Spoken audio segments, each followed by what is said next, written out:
Hello, everyone. Thank you for joining me today for yet another interesting session. The topic today is very interesting. It's about, how can we learn to live in an anti-aging way, according to Ayurveda principles. So we have our guest today. I'll just let her in. Just give me a moment. Hi, Justine. I can see you there. I will. Hi, Justine. Hi. Good morning, good Good evening, good morning. Good morning. Good afternoon. evening. Yeah. How are you? I'm doing well. How are you?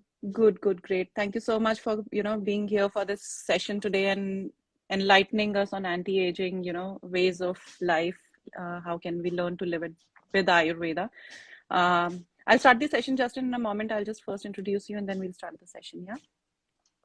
Okay, so Justine Limos is an Ayurveda practitioner. She's a Vedic astrologer, author, yoga teacher, dancer, and a speaker. She also holds a PhD in cultural anthropology. Justine also runs a yoga studio by the name One Yoga in Fort Bragg, California. She has been featured on Gaia TV in a series called Thrive, Self-Healing with Ayurveda. Dr. Limos has been studying Ayurveda, Ayurvedic spiritual counseling, and Vedic astrology for many years. She has also completed extensive study on the relationship between Ayurveda and yoga and is a trained teacher of Hatha Yoga.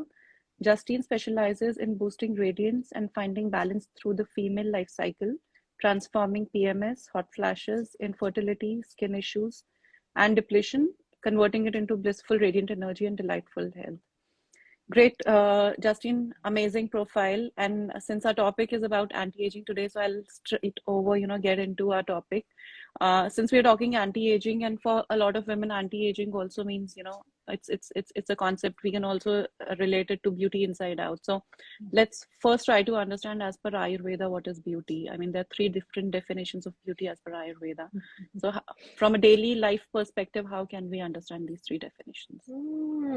There's that outer beauty and there's inner beauty and there's timeless beauty as per Mm-hmm. Ayurveda. And Ayurveda really teaches about the beauty of the whole self, the beauty of the soul, the beauty of the inner light, really, that shines out. We know this, like somebody can like look so cute and have no real deep shining light and energy coming through them. It's like the light in the eyes and the glow on the skin and the vibrance, really, that someone can have. And so Ayurveda really teaches us about beauty in a very deep way, I think, more deep and than just like the latest makeup trend. Yeah, exactly. Really, it has to do with longevity. It has to do with our rasa. It has to do with our juiciness and Mm-hmm. our ability to both enjoy life and to enjoy like what we are expanding out into the world. Yeah. Yeah, great. I mean, amazing understanding, and you've explained it even more amazingly, I would say, because in today's times, we just try to relate it to maybe outside options that we have. It could be a salon treatment or a Botox treatment or Right. yeah. So it's much deep rooted is what we understand. Uh, Mhm. Coming to my next question, I think I would just want to go a little deeper into understanding when we say inner beauty. I mean, from Mm. the physical perspective or the physiology perspective, the way our body Mhm. functions, Mhm. how does Ayurveda look at it? Like digestion is one area that I understand Mhm. Ayurveda looks at from Mhm. when it is about Mhm. beauty inside out. But no, sorry, gut health is one of the areas. But what are the other areas that come together when it comes to being ageless for a very long time? Mm. It's just such a beautiful question. So we talk about rupam, or outer beauty. That's like our skin, our hair, our nails, and that's a direct reflection of our overall health. The Mm-hmm. physiological functions that are responsible for health really boost the outer appearance. And certainly somebody can be like healthy and they Mm-hmm. might be over exercising and they don't have that they don't have that outer, they don't have that glow, right? So keeping the tissues free of ama, free of metabolic waste. I mean, there isn't exactly a Western equivalent of ama. It's like the gunk factor. It's emotional. It is mental. It is Mm-hmm. physical.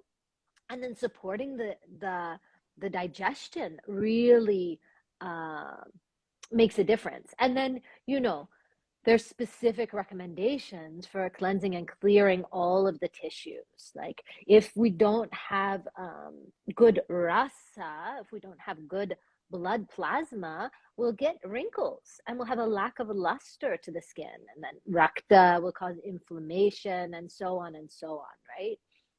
Mm-hmm. Oftentimes, like the collagen layer begins to thin Mm-hmm. because there isn't enough nourishment going to the skin. Like if the digestion is really weak, the layers of tissues will be depleted. And so it's like not due to a lack of estrogen, but it's like a plant shriveling up without water. Yeah. And these are all correctable imbalances. Then Mm-hmm. Ganam, inner beauty, is like this authentic beauty that shows through, not in terms of the made up face. It's this light that shines through from the connection to consciousness. Yeah. Mm-hmm. It's the ability to access the reservoir of pure consciousness that is So in available to us through sorry, I'm just cutting you meditation. there. Yeah, So in the yogic understanding, does this also mean the prana factor we're talking about here when it comes to inner beauty? absolutely. Mm-hmm. Absolutely. Yeah. Yeah, Okay. yeah. And at that, and inner beauty also like is about our self-confidence and about our warm and loving personality that shines through when we're maintaining a good daily routine and Mm-hmm. managing stress and meditating and eating right. Yeah, Mm-hmm. we then the inner beauty shines through, not about the shape of Mm-hmm. the face or the shape of the eyes. It's like, Mm-hmm. these this, and we know that, like, we see people who are just beautiful, Mm-hmm. and maybe they don't have traditionally beautiful features or what have you. And then the last category is, of course, lasting beauty. And this means beauty that is ageless. Yeah. Mm-hmm. And really, this relates to um, how aging is part of the oxidization of the cells and tissues, and the free radicals that are created when we are exposed to pollution and stress and chemicals and um, bad nutrition, poor nutrition. So um, if we eat well, if we reduce those free radicals, and we maintain a low stress lifestyle, including Mm-hmm. spiritual practices, including meditation, Mm-hmm. then that lasting beauty is what comes through. Yeah. Yeah, and I just love that you're focusing a lot on meditation, because I guess this is one aspect that a lot of women do not actually relate to directly or understand this concept, how meditation can make you beautiful. So Yeah. if you could just speak a little bit more about it, because foods we understand, exercise we understand, yoga we understand, but how does meditation relate to beauty? I mean, of course, there's a whole science going on behind that, and it's a as I understand, it's a step-by-step approach. It's not going to happen in a day, but it works. So if you could just Mhm. scientifically help us understand how does that happen? Mhm. Well, I'm not sure that science has really understood yet how meditation, we know how meditation reduces stress. We know what happens with the brain waves. Mm-hmm. I'm not sure that science yet has determined how meditation creates beauty. However, from the yogic, from the Ayurvedic perspective, pure Mm-hmm. consciousness is this reservoir of light and love and bliss. And so when we access that deep reservoir of consciousness, even in the smallest way, we Mm-hmm. naturally become like that. And so we're bringing in more consciousness factor, like a light shining through all the layers of the self. And then quite naturally, the beauty arises from there. Yeah. Right. So that's more of a radiance that we're talking about, which is that shiny factor or that glow factor that you may Mhm. radiate. Yeah. Yeah. Great. And of So course, we do know from scientific studies that meditation will lengthen the life. yeah, yeah. Great. So now this is the from the perspective of three definitions that we just understood beauty. How does beauty relate to the doshic imbalances, like typically the Ayurveda language of energetic imbalances in the body? And what kind of conditions one may experience with specific kinds of doshic imbalances? Mhm. So let's just talk about specifically, let's talk about skin, I think is a Hmm. good thing Yeah. to just kind of focus on because we can see so much coming out and through the skin. And Hmm. hi, friends, welcome. I see some friends that I know Oh, there. wow. Go ahead and say Nice. hello. Um, so, of course, we have the three doshas in Ayurveda, Vata, Pitta, Kapha, that you'll Hmm. likely be familiar with. Hmm. Vata is composed of, or similar to, air and ether. And so, if you have Vata skin, if you have more Vata constitution or are experiencing Vata imbalance, the skin will be cool to the touch, dry and thin. It can be prone to wrinkles, it can be rough and flaky. And so Vata skin will show signs of early aging. Hmm. And if the digestion is out of balance, the skin can even look dull or gray.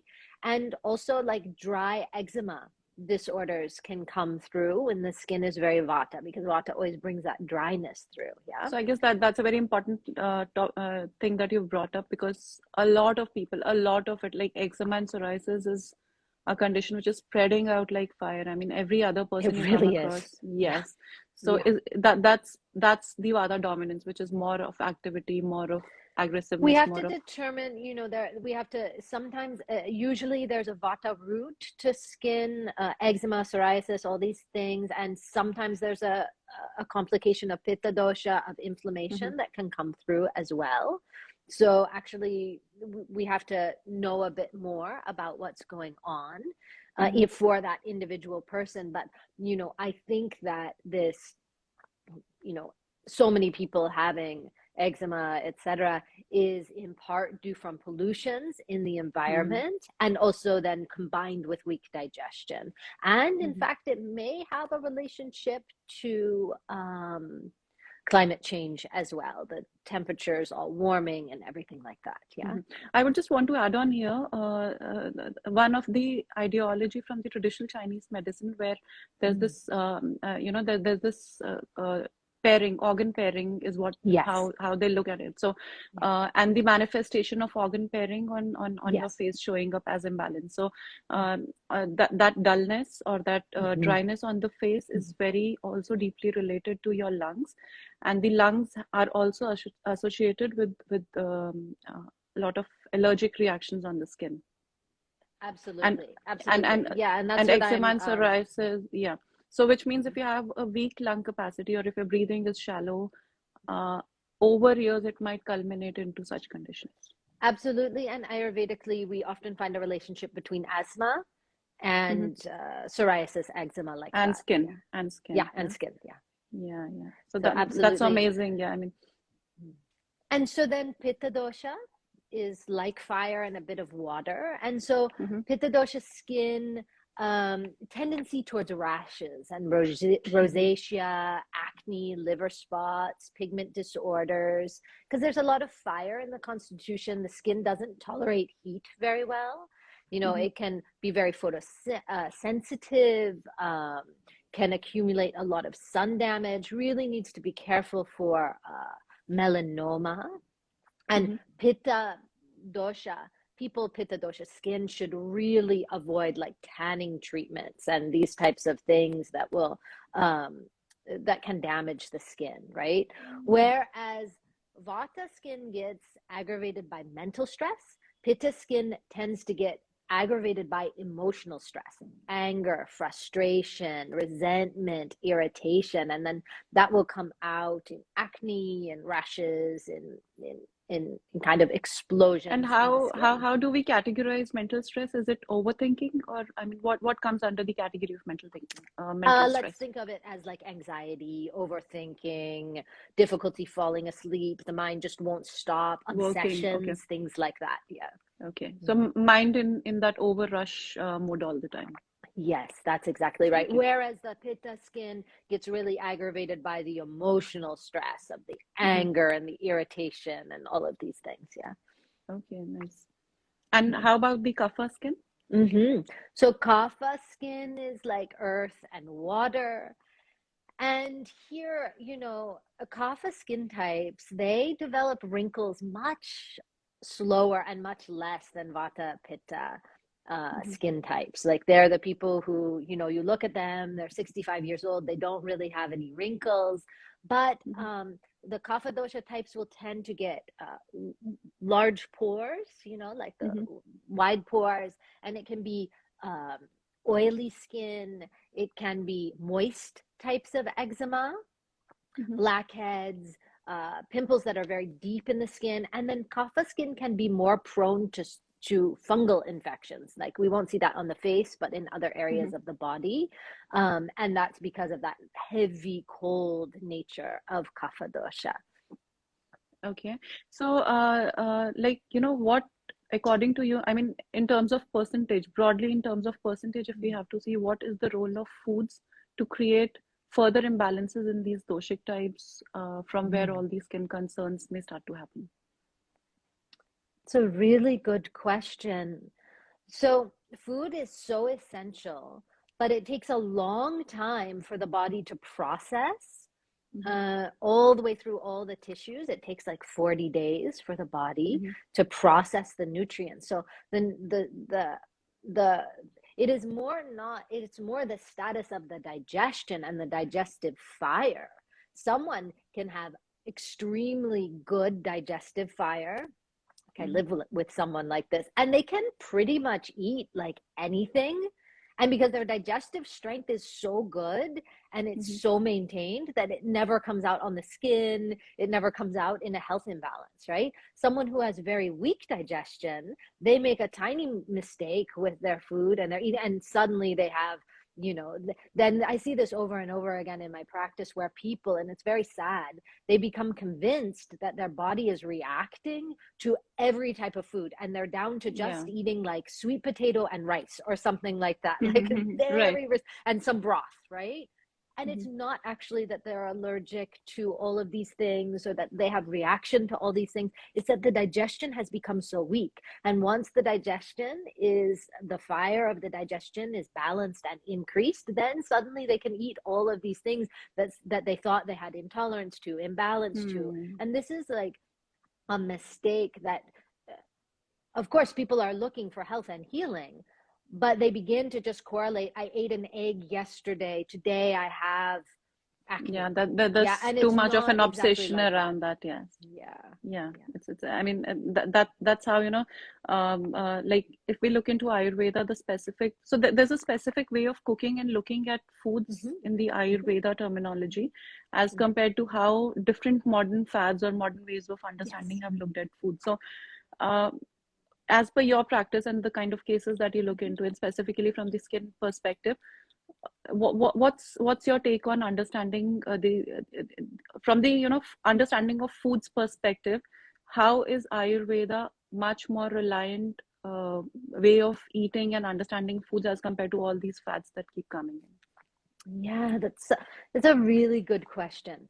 So I always, someone will come to me and be like, well, I'm really interested in Ayurveda, but I don't know about all this cooking. I don't want to cook. And, I live here in California, though I've lived in India. Hmm. But, for here, many people come and they go, well, I don't want to cook I don't know how to cook Indian food. And Ayurvedic cooking is not a particular type of cuisine. Any Yeah. food in the world can be Ayurvedic. And it has to do with a whole balanced diet that will have each of the six tastes Hmm. in certain percentages and proportions that will give certain information to the body. So Ayurveda is not a restrictive list of foods that you can eat and can't eat, and good foods and bad foods. And this is the main difference between like Hmm. all these fad diets. And, one week it's South Beach, and the next week it's Hmm. keto, and the next week it's this, and the next week it's that.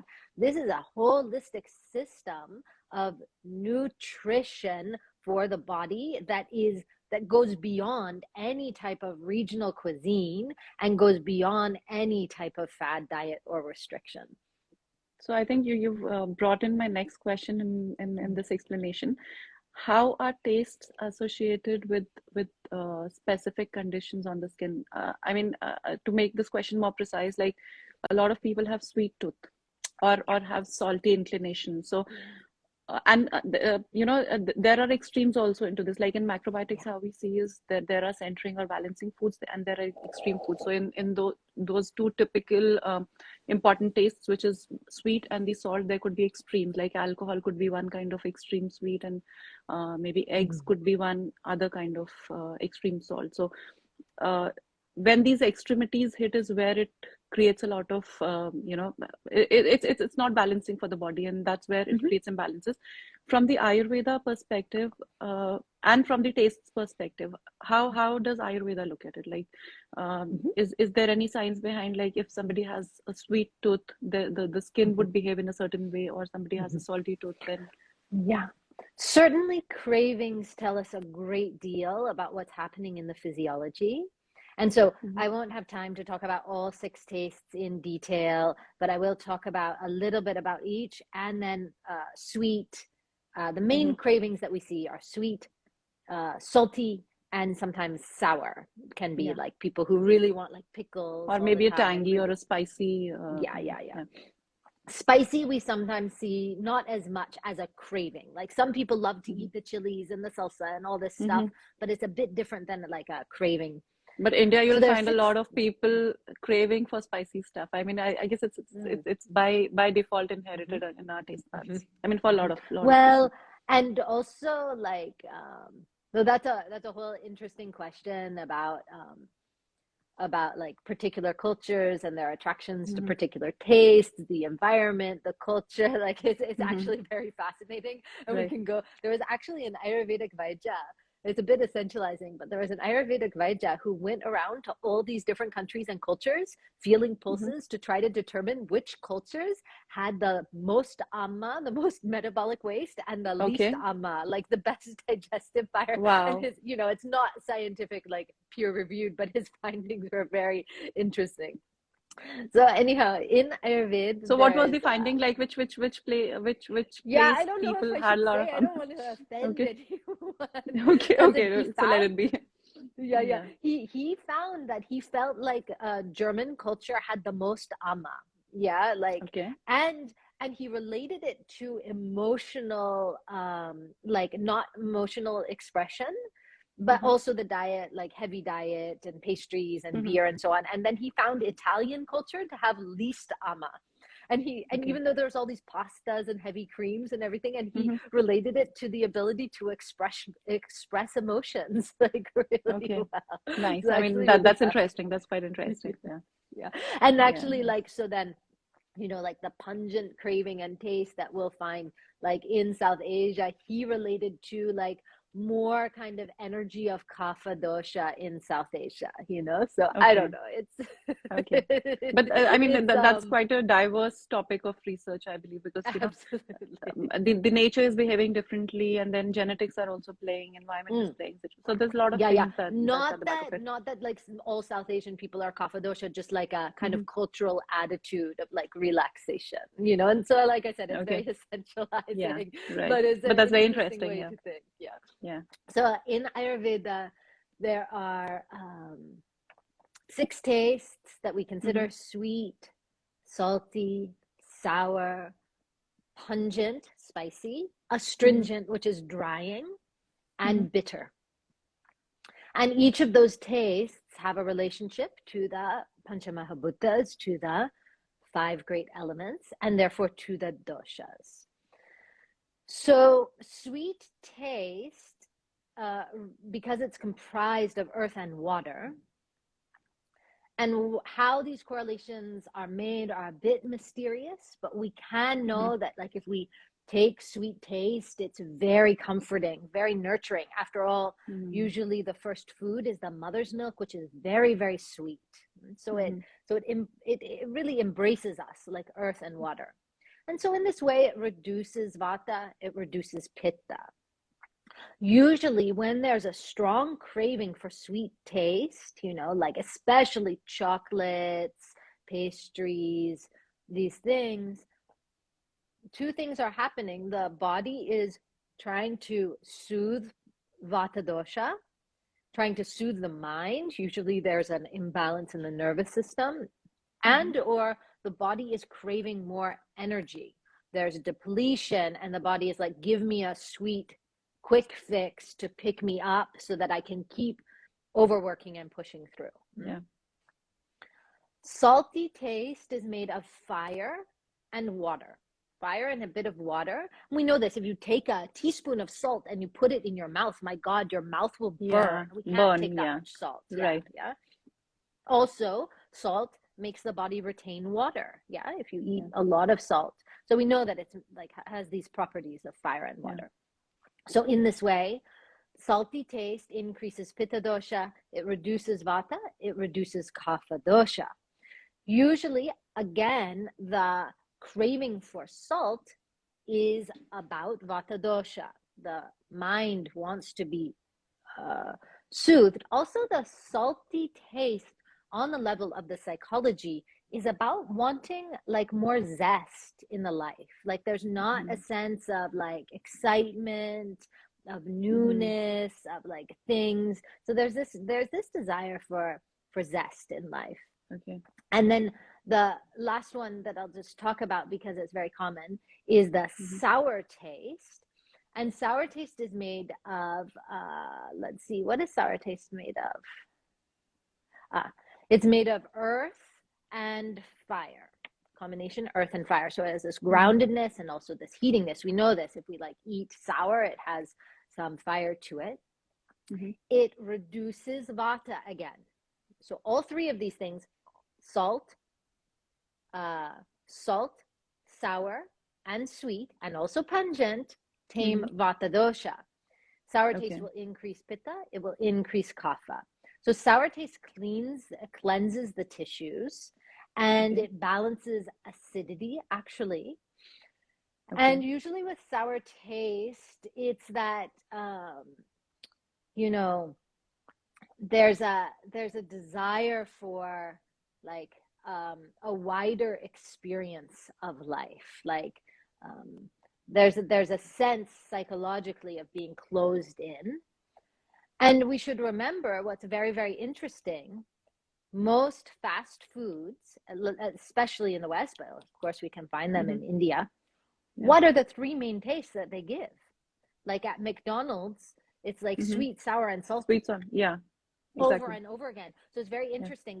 They're in a very nutritionally incorrect way, taming vata dosha and creating an addiction for a quick fix, fast food, which is actually vata aggravating because it's fast, taming of vata dosha over and over and over again. So it's very, very clever, but not so. very But I think that's very interesting because, as I just told you, like in macrobiotics, we look at the concept of extremities.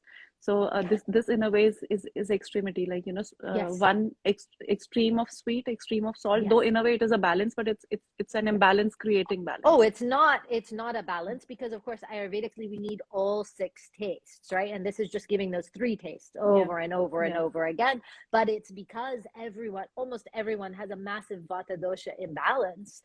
So it's like the body is trying to regulate itself, but in the incorrect way. Okay, so I mean, very deep rooted. It will take some time to digest, but yeah, very, very interesting. So, Justine, since we are short in time, I think I'll ask my important questions. Since we're talking of skin and beauty, I think it's very important to talk about female hormones, specifically estrogen and progesterone. So, if you just help us understand the role of these hormones and how one can work towards maintaining these. So are there any specifics within that you're interested to hear about, or tell anything me a that you bit think more.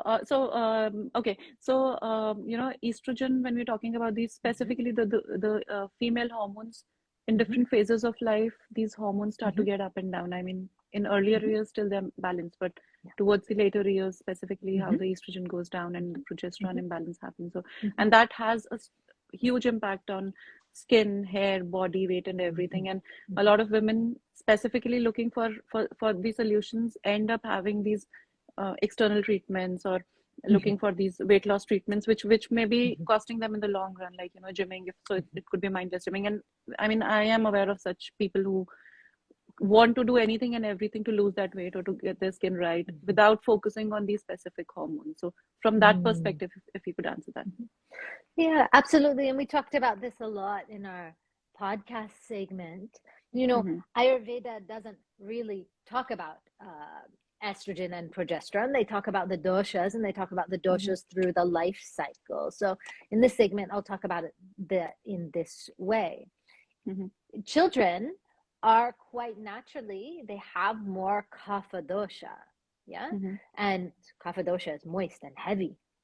And we Mm-hmm. know this. Children have to sleep all the time. You know, they're always taking naps. They're also always like moist and their noses are Yeah. running and they've got Yeah. spit everywhere and they're just kind of Mm-hmm. like, you know, The they're like, juiciness is everywhere. Yes.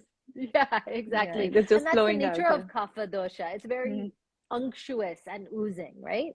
Mm-hmm. And kapha dosha, in many ways, is related to estrogen, right? Mm-hmm. And so as we go through the life cycle as women, as we reach into the later stages of life, that kapha dosha begins to decline naturally.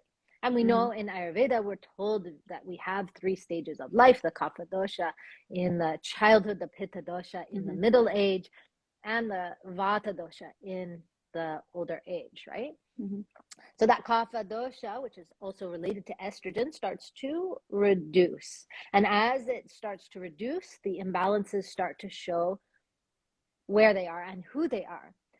Now, if there is a lot of ama, a lot of metabolic waste that a body is carrying as the person ages, and when they hit the middle of the life cycle, those imbalances are really going to express themselves. And then Mm-hmm. we will find weight gain, we'll find hot flashes, we'll find skin eruptions that weren't previously there.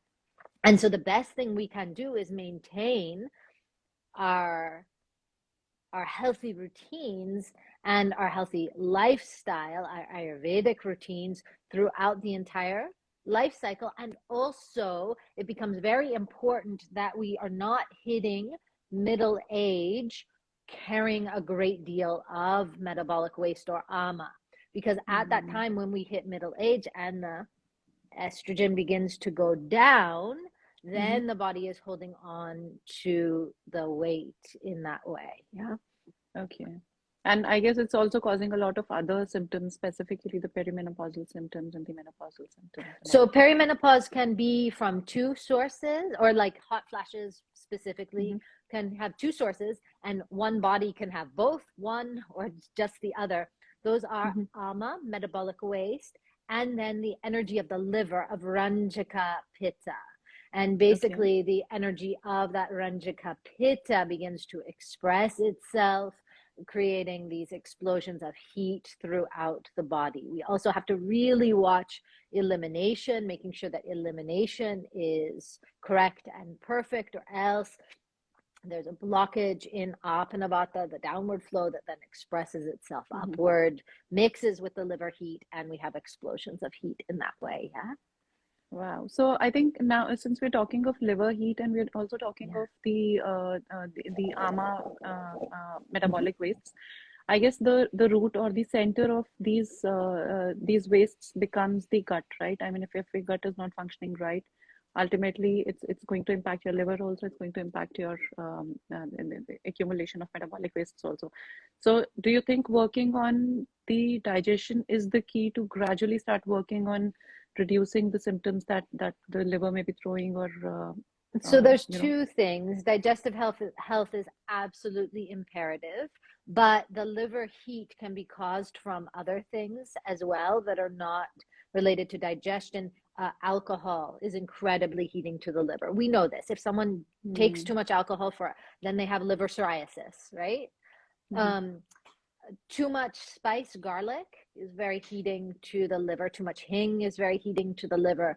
Also, too much irritation, too much repressed emotion, envy, anger is very heating to the liver. So, yes, mhm, digestion, absolutely imperative. But when it comes to something like the hot flashes specifically, perimenopause specifically, we have to work on maximizing digestion while at the Mhm. same time cooling the energy of the liver, of Rantrika Pitta. Oh, nice. So, I mean that's incredible information. I mean, I have so much to ask you, but there is one important question since you Yeah. come from a very deep-rooted understanding of Ayurveda, and this has been one question that I had always been looking for an answer for. So there's a lot of buzz around probiotics and good gut bacteria. Mm, Yeah. absolutely. Is there this concept of fermentation in Ayurveda? That's my first Mm. question. Yeah. Is it there? Okay. So very specifically, right? Mm-hmm. Ayurveda prefers living foods, and Mm-hmm. so ferments like the sauerkraut, the kimchi, not preferred because they are, held for so long and kind of lose their prana and vitality. So However, you've just we, picked on my question, right? I mean, that was the next yeah, question that I was about to ask. I mean, that was exactly my question. Like, uh-huh. how does the good gut bacteria in Ayurveda terminology get into our body? Because they Well, consider so sauerkraut as a um, stale food or a let's rotten food. remember quite naturally where can we get amazing probiotics from not the store bought but from fresh curd and Mm-hmm. from fresh digestive lassi, not your like mango lassi with tons of sugar but actual properly made lassi.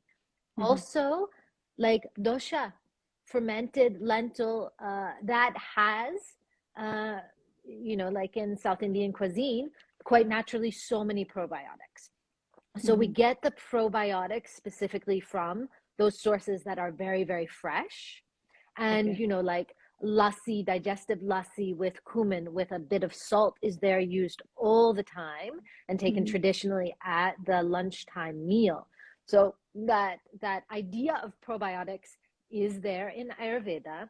It's not taken from a pill. I'm very Mm-hmm. skeptical of the probiotic pills because they're refrigerated like in the store, but I've talked to Mm-hmm. people who work at the store and they sit outside for 20 days before they Oh, go wow. into the refrigeration. So most Yeah. of the probiotics are dead by the time they get Yeah. into your It's a very body. So sensitive bacteria. Yeah. yeah, exactly. So if you can make fresh curd, like that is the yogurt curd, that is the number one way that we can take. And then we take it with warm food. We don't take it like just a bowl. Like in the West, people will take like a bowl of yogurt with a bunch of fruit. And that's very Mm-hmm. slimy, very thick, Yeah. very heavy. But we take it like as lassi, we take it with, with dal, with rice, etc., like that. Okay, nice. I mean, because this was one question that I had been looking for an answer for, like, Yeah, because yeah. so much of a buzz, but in Ayurveda, I didn't come across this concept of fermented foods or specific foods which are fermented. But thank you so much for that It's a awareness. little bit hard to tell because some things do have an overlay of Mm-hmm. cultural information. Like Ayurveda Mm-hmm. does not prefer mushrooms. And actually, we know from Chinese medicine, there is so much healing that we can get from Yeah, various types of mushroom. mushrooms, lion's Yeah, tail, et cetera, et cetera. And so yeah. I take a pretty expanded view that like Mm-hmm. everything can become medicine. And maybe that like dislike of mushrooms is a Mm-hmm. cultural overlay, or maybe something with ancient wisdom where people are like, don't eat the mushrooms because some of them are poison, Mm-hmm. like that. And so also similarly with uh, like kimchi, fermented food, a little bit, but it is giving a lot of sour taste to the body. And so it can create a lot of fire. But we do Okay. have fermented foods in terms of like pickles Mm-hmm. in Ayurvedic food, that give that. Yeah, that's also Yeah. fermented, yes. Mm-hmm. So, Mm-hmm. Yeah. do the oiled pickles also come under the category of fermented foods? I've never made them myself, so I'm not sure. But I think that they do have some level of They fermentation have in them. some Yeah. digestive Yeah. properties they do have because Yeah. it's very widely used in our Indian Well, households. and the sour taste is going to increase digestive fire. Uh-huh. Okay. Yeah, so I mean that makes more sense. I guess Hmm. that could be one of the reasons why it's very widely used in our cultures. So, Absolutely. Justin, I understand you don't have much of a time. My last question to you would be, if we have to summarize a diet for beauty as per Mm, Ayurveda, considering mm, rather as per Ayurveda and yoga together, considering mhm. foods, yogic practices, herbs, lifestyle, all of it coming together, what kind of a pattern, a generic pattern, would you recommend? I really do recommend that if someone is experiencing a specific imbalance, they should consult with a practitioner. There's a certain way that you can get on your own, and then after that, it's Yeah, useful to have a guide to point you in the right exactly. direction, because it's so frequently that someone will come to me and it's the thing that they think is really healthy that they're Mm-hmm. doing that I have to stop them from doing, because Mm-hmm. it's I actually understand that. creating imbalance. And this is where we get the mistake of the intellect, the mistake of the ego that like wants to control Yeah. everything in that way, right? But fresh food, seasonal food, um, is absolutely essential. Getting the most pure food that is possible for you to get, like if we Mm-hmm. can get organic food, wonderful, or clean food is very important and is getting more and more difficult to get in this world. So that's number one. Uh, Herbs can be important in specific imbalances, but getting your spices correct is really, really Mm-hmm. important. If you're experiencing a lot of hot flashes, for example, you should not be taking very heating spices and herbs. You should not be taking a lot of garlic. You should not be taking a lot of chilies. You should not be taking a lot of hing, etc. Right? You need to be taking more cooling spices like fennel. Mm-hmm. Um, so spices are, I used to think that spices were just like, they didn't feel very exotic to me, because like Mm-hmm. herbs is like, oh, these are Yeah. not just Ayurvedic herbs, but Western herbs also. It's like, oh, I'm Yeah. taking these herbs, but actually spices have a bigger impact on the physiology than herbs do. And in my Because of the practice, I started, mhm, energetic properties. yeah, I started to get people on the right spice mixture, the right churna, and I would Mm-hmm. see just miracles happen in the body just Wow, from that's changing the amazing. spices. Yeah, not even herbs, right? So now I Wow, just that's nice. really place a lot of emphasis on spices, and spices won't have interactions with medications. We don't have to worry very much. Whereas Yeah. herbs, the quality and purity of the herbs is sometimes questionable. So get Mm. the right spice profile, and then yoga practice. You know, we have so many different practices available to us. So finding really, I think with the yoga practice is really finding a teacher that you can connect to. Like now we have all these YouTube videos and all of this stuff, but really Mm-hmm. that personal connection, even if it's Yeah, virtual, with a teacher who knows you and can guide you. That is what the yoga system was exactly. I built on understand that. for 5,000 years. And now we're doing Mm. it by any means necessary, which is Mm-hmm. wonderful and also good. But how much can we really evolve? It's like too much resting on the individual self, and we have to Yeah, expand and go beyond our little ego selves and be in relation with another so that we can evolve, I think. exactly. Yeah, that's nice and that's so beautiful, Justine. I mean, thank you so much for creating so much of an awareness. And I'll will be online for another 5 minutes if anybody has any questions. In the meantime, I would really also want to let the listeners know that we shot a podcast in the morning today, Mm-hmm. which was specifically on female health and understanding female health from the ancient perspective. And Justin just, kind of gave us amazing knowledge on that podcast. It's available on my podcast, Yovna the Ageless, and the link is available on my uh, bio link in on Instagram. So if anybody's interested, you can just go there and check out the podcast. Though I'll post it also, but okay, so I don't think we have any questions.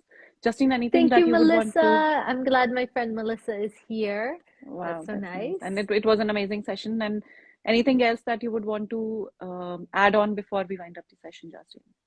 Since we Just don't have thank you any so much questions for as such. inviting me. It was just lovely to connect with you, and I hope we'll Yeah, same here. connect Thank you. again. Yeah. Yes, And if surely. anyone has any questions, you can post them to me. I'll try and get back to you. Or Yeah, maybe um, Justin, you can just let them know your website or wherever you're available. yeah, So if you anybody's can interested, on can. Instagram. It's Justine Limos PhD. You can contact me there, and then website is justinelimos.com.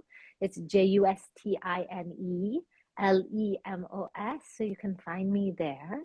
Then also I don't get anything from it, but so I kind of don't like to advertise them. But at the same time, on Gaia TV, and I think the membership is very low. And I think actually you can get through Amazon Prime, you can get the shows for free.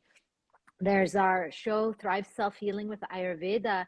And it's a 12-part documentary that we shot and filmed. And if you watch the entire thing, you'll have a wonderful, strong basis in Ayurvedic knowledge. So it's a really Wow. great. Thank you I so kind of much don't like to for advertise.